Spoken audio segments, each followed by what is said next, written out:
Morning peeps, good morning everyone. How's everyone doing? Hopefully you guys are all doing well. Don't forget, if you're new to the channel, like, share, subscribe. Also don't forget, if you like your football, which I think a lot of you do, the link to my football channel, Ade Oladipo Talks Football, is in the description. We've just gone past 4,000 subscribers. Thank you to everyone that has subscribed. We're going to chuck content on that daily to build it up.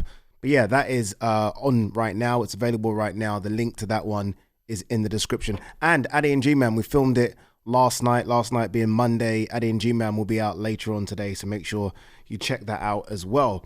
All right, let's do this. Let's talk about the WBC, the most prestigious belt in boxing, Mauricio Sulaiman and Oleksandr Usyk. Now, I think most people have already aired their views about the fight, Oleksandr Usyk versus Rico Verhoeven. We don't need to go over that old ground. But what is interesting is the U-turn that the WBC have done in the last, 48 hours. They've done a massive U-turn. Now, initially, when I saw the fight poster, I do believe, I can't remember, I haven't got it up in front of me, but I do believe it did say WBC heavyweight title fight between the two. Didn't say any of the other sanctioning bodies, just the WBC. Mauricio Sulaiman was contacted by Chris Mannix to get confirmation, like, is it a WBC heavyweight title fight? Mauricio Sulaiman said the following, that the fight will be a WBC special event and that the belt on the line will be a commemorative token. He says there has been no request for it to be sanctioned, thus it's not a heavyweight title defense. This is what Mauricio Sulaiman said a couple of days ago. Again, very akin to the Tyson Fury Francis Ngannou fight, which again wasn't a heavyweight title fight, but there was this made up belt given to the winner, Tyson Fury. I think everyone was like, okay, we aren't too happy. I think the majority of people still aren't happy with Oleksandr Usyk versus Rico Verhoeven. But you know what? If it's a special event, an exhibition type fight, then okay, cool. If it's not for the heavyweight title, we're cool with that. All of a sudden, there's been this big U-turn. The WBC posted on their Twitter page this: after careful consideration, the WBC Board of Governors has ruled in favor of sanctioning WBC World Heavyweight Champion Oleksandr Usyk's voluntary title defense against legendary kickboxing champion Rico Verhoeven. That's happened in 48 hours. I would love to be a fly on the wall in this meeting as to why everyone's like, let's do it. Let Oleksandr Usyk defend his heavyweight title against a kickboxer who very early in his career had one boxing match. I said at the top that we are talking about the most prestigious belt in boxing. I mean, only for so long. You can only do so many things like this to where you dilute your brand, dilute your title, and it no longer is the most prestigious belt in the sport. And it probably shouldn't be. I like Mauricio Sulaiman. I see him at all the events. He's there. I think he's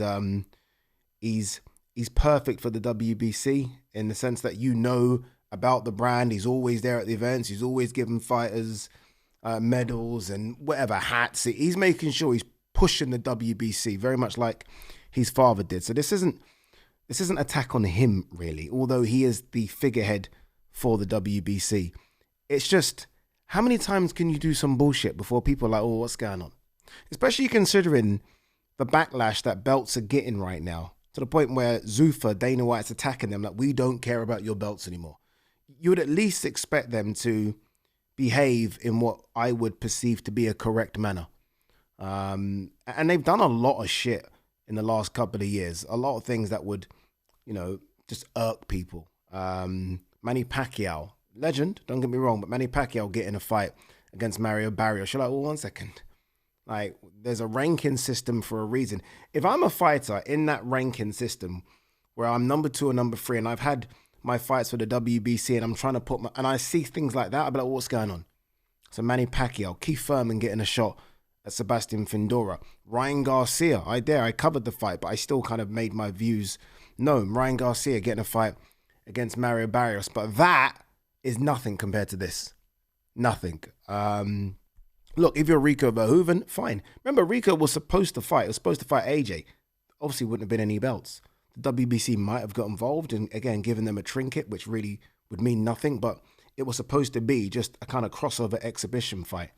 Oleksandr Usyk is one of the greatest heavyweights of all time, and this is no dig at Oleksandr Usyk. You get that phone call to fight Rico Verhoeven, and I'm guessing the numbers are going to be good. You're not going to say no. You're not going to say no.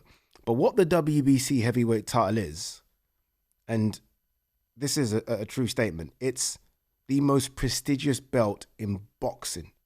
Not the most prestigious belt in the heavyweight division. No. The most prestigious belt in all of the sport. And they are doing things like this with that. And that's where it's difficult to defend. It is difficult to defend. I told you guys the other day, I feel like, sometimes Ade, you walk that tightrope, you're kind of on the edge of the cliff. But ultimately, I'm a boxing fan. I've been a boxing fan since knee high. And I've seen some of the best boxers on planet Earth put that belt around their waist and give it the gravitas. And I think it's almost being ruined. It's been spoiled. And you just didn't need to give it this. Like, again, people kind of have accepted, right? We've heard that Rico is going to be trained by Peter Fury. We've now heard that Rico has always been in the Tyson Fury camp. He's been a sparring partner for so many years. You see the size of him, you're like, okay, you know what? All right, whatever. Oleksandr Usyk has done so much for us. And this is a man that will travel anywhere, anyone's backyard. This is a man that's entertained me for over a decade. Okay, you want one. Fine. AJ's just had one. Fury's had one. I can't begrudge a man having one, right? But the WBC didn't need to do this.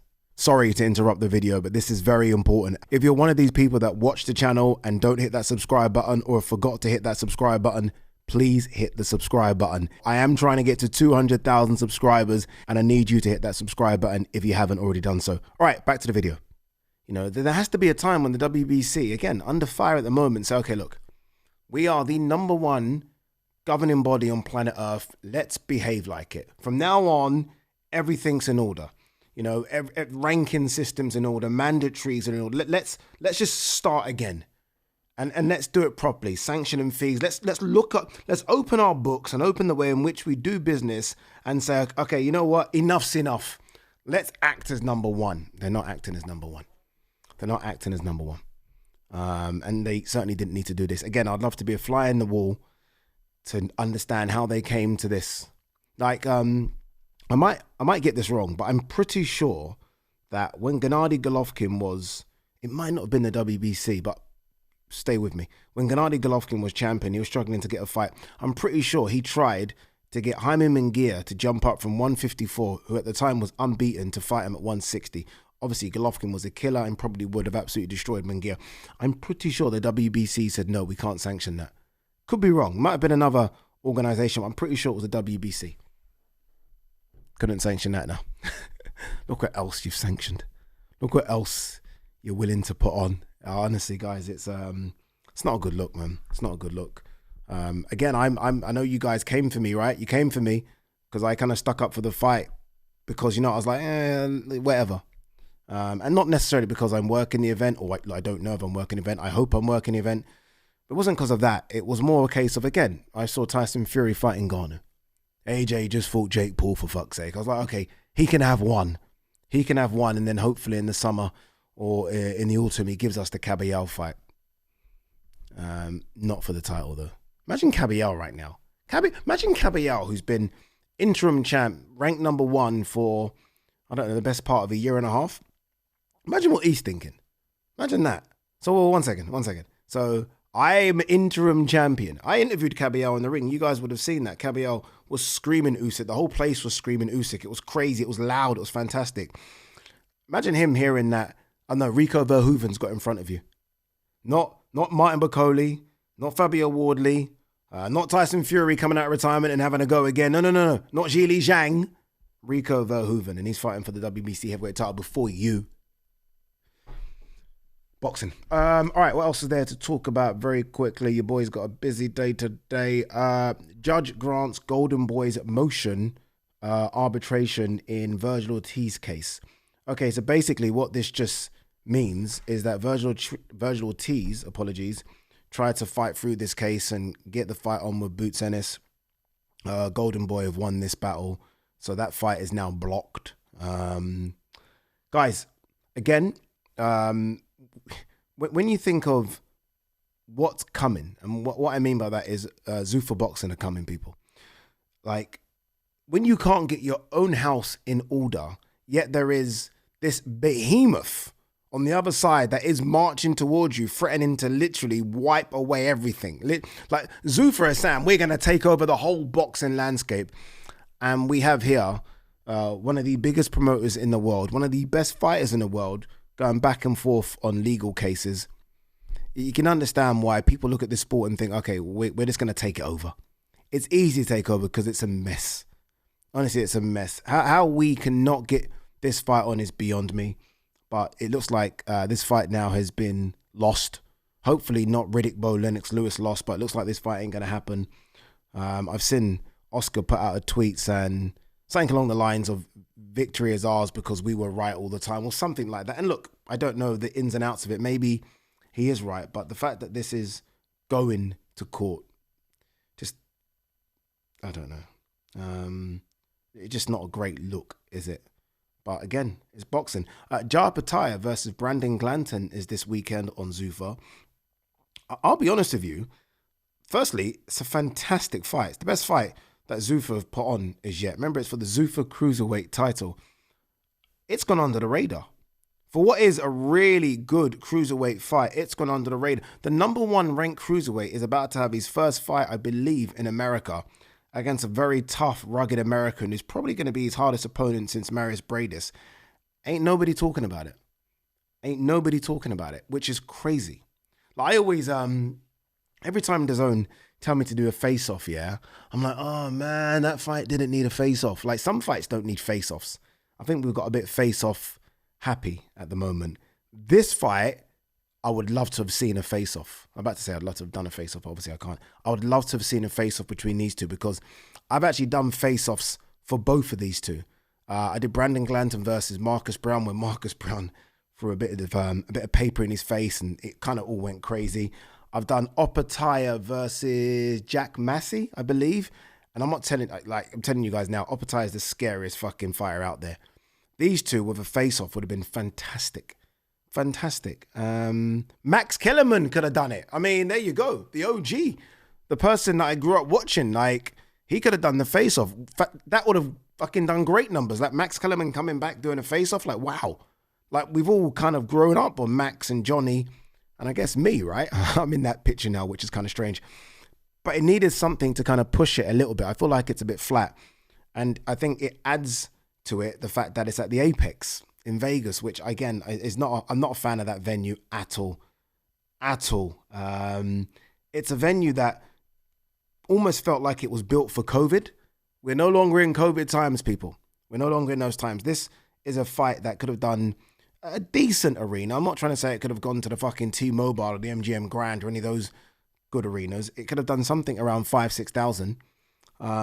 But look, I'm going to watch it. I think it's a great fight. I do obviously side with Jai. I think Jai is the best cruiserweight in the world. I think Jai is close to showing everyone that he could be a pound for pound fighter. And the next 12 to 18 months are very, very key for Jai. It's this one, I believe it could be the winner of Benavidez Zerdo. And then I think it's heavyweight. Did you see there was a picture put up the other day of Jai? I'm guessing he's just had a sparring session with Jared Anderson. I didn't see much size difference. I don't know if that's the case of Jared has come down or Jai is just walking around very big, but Jai is built for heavyweight. Like, it's the land of the giants, but all the giants are coming to the end. Like most guys now, Fabio Wardley's 230, 235, 240, Max, Daniel Dubois, 240. I mean, these are not 280, 290 guys. Those guys are all coming to the end. Oleksandr Usyk coming to the end, but what is he, 220 something, 230? So I think Jai can do have a run in the heavyweight division. All right, guys, girls, we are done. Don't forget, please subscribe to my football channel. Ade and G-Man will be up a bit later, and I will see you on the next one.